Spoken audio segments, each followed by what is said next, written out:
आज मैं आपको एक ऐसे व्यक्ति के बारे में बताने जा रहा हूँ जिसने अपने राज्य के लिए सिर्फ कुछ किया बल्कि उस राज्य का पूरा इतिहास ही बदल कर रख दिया।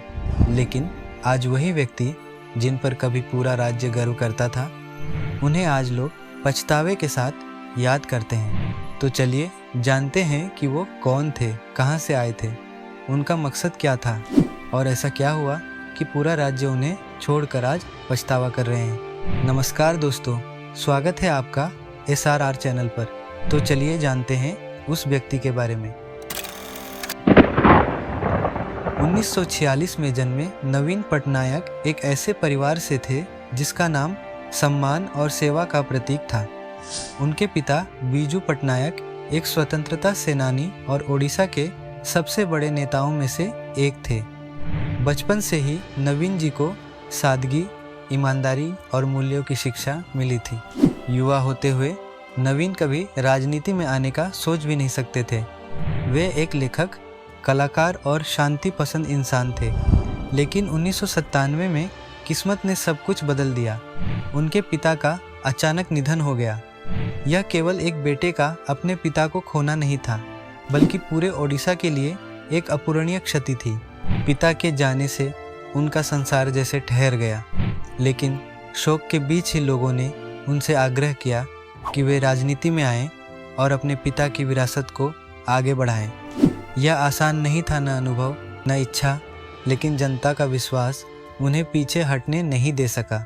मन ही मन उन्होंने ठान लिया, अगर यह मेरे पिता के लोगों की ज़रूरत है तो मैं पूरी कोशिश करूंगा। 2000 में वे मुख्यमंत्री बने और जैसे ही पद संभाला, ओडिशा पर विनाशकारी चक्रवात का कहर टूटा। हजारों लोग मारे गए, गांव उजड़ गए। नवीन जी ने राहत शिविरों का दौरा किया, माताओं की चीखें सुनी जिन्होंने अपने बच्चे खो दिए थे, किसानों की आंखों में देखा जिनकी जमीन खारे पानी में डूब गई थी। वे बाहर से शांत रहे, लेकिन अंदर उनका दिल बार बार टूटता रहा। पिछले 2 दशकों में उन्होंने बिना किसी बड़े विवाद के चुपचाप विकास, आपदा प्रबंधन और जनकल्याण के काम किए। उन्होंने कभी विलासिता नहीं चुनी, कभी राजनीति को निजी लाभ के लिए इस्तेमाल नहीं किया। लेकिन इस सेवा के बदले उन्होंने अपनी निजी खुशियों की कुर्बानी दे दी। न शादी की, न परिवार बसाया।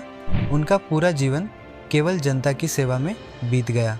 शाम को जब सारा काम खत्म होता तो वे अक्सर अपने निवास में अकेले बैठते। चारों ओर सन्नाटा और दीवार पर माता पिता की तस्वीरें ही उनका सहारा होती। उनकी मुस्कान के पीछे एक गहरी तन्हाई छिपी रहती थी। नवीन पटनायक की कहानी प्रेरणा भी देती है और मन को छू भी जाती है।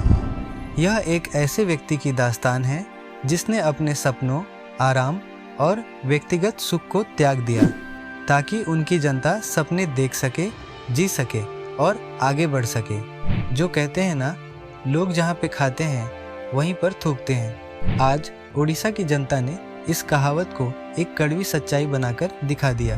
आज हमारे पास नवीन पटनायक जी तो नहीं हैं, लेकिन आज भी समग्र ओडिया की जनता के दिलों में नवीन जी बसे हैं और हमेशा बसे रहेंगे। अंत में बस इतना ही कहूँगा कि जय जगन्नाथ।